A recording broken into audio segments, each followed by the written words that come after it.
I watched this movie wondering why nobody was talking about it, and by the end, I understood why. When Bradley Cooper directs a film, there's a pattern to what he's drawn to. Ambition, identity, that uneasy moment when you realize that the life you're living no longer lines up with who you thought you were going to be.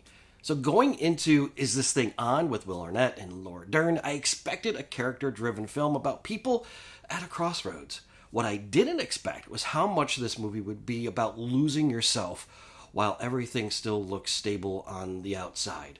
Let me be clear about what this movie actually is. This is a film about marriage and what happens when both people slowly lose their spark because their personal lives stop being fed. Not through betrayal, not through one big breaking moment, through routine, through comfort, through putting your own interests on hold and telling yourself you'll come back to them later. The film understands that erosion, and it never turns it into something it isn't. Will Arnett plays Alex, and the most important thing about this performance is restraint. He isn't unraveling, he isn't angry, he isn't dramatic. He's just disconnected from himself. You get the sense that he used to be present, social, and engaged, and somewhere along the way, that version of him drifted. Not because he stopped caring, but because his sense of purpose narrowed.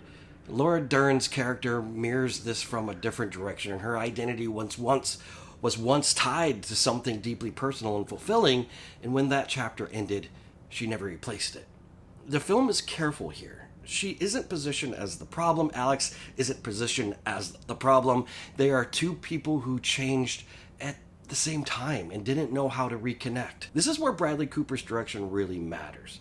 The camera stays close to faces. Conversations overlap, scenes unfold with rhythms, and they feel lived in rather than polished. You can feel Cooper channeling Woody Allen or Robert Altman, especially in the way the dialogue stacks and the moments are allowed to play without being shaped into neat emotional beats. It places you inside the moments and trusts you to sit there with them. And early on, that closeness mirrors Alex's internal state. He feels boxed in, not by conflict, but by familiarity that's lost its energy, and the film progresses, the visual language gradually opens up.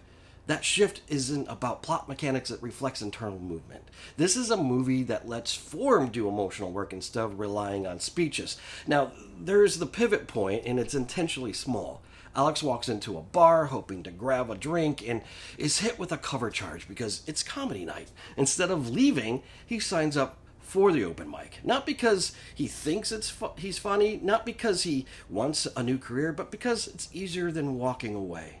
That detail matters because it reframes everything that follows correctly. It's about access.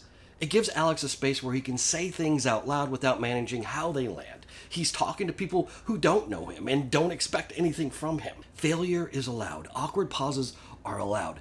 There's relief in that permission, and Cooper reinforces this by keeping the camera tight on Arnett during these moments. There's nowhere to hide. You feel the exposure. Alex isn't chasing approval. He isn't trying to impress anyone. He's trying to hear his own voice again. The goal isn't connection. The goal is expression. This is the emotional core of the film. Starting over doesn't require reinventing yourself. It requires permission. Permission to speak honestly. Permission to try something without expecting it to fix everything. Permission to reconnect with parts of yourself that never disappeared but were buried under responsibility and routine. And what the film handles well is that this rediscovery doesn't magically solve everything. Creativity is treated as a release, not as a cure. And as both characters begin reconnecting with themselves, the relationship itself starts to shift. I'm not going to spell out how this plays out, but the idea is clear. When individuals change, relationships change too. This is also where I think the film loses some people. It doesn't build toward a single defining moment. It doesn't underline its themes. It never stops to explain itself. It trusts the audience to recognize emotional movement without spelling it out. That gives the film honesty, but it also makes it easy to pass over in a crowded landscape. Award season tends to reward urgency and clarity. This film avoids both. It settles instead. It asks you to stay with it rather than react to it. That's a risky place to live, especially when the subject matter feels familiar on the surface.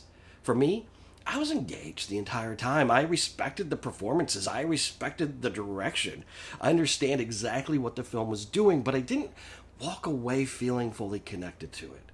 And that isn't a dismissal. It explains why this movie moved through without becoming a larger conversation. I'm glad I saw it. And I understand what it's saying, and I understand why it exists, and I understand why it didn't land the way it did. I appreciate you going on this film journey with me, and as always, be real. I was unhappy in our marriage. I wasn't unhappy with our marriage.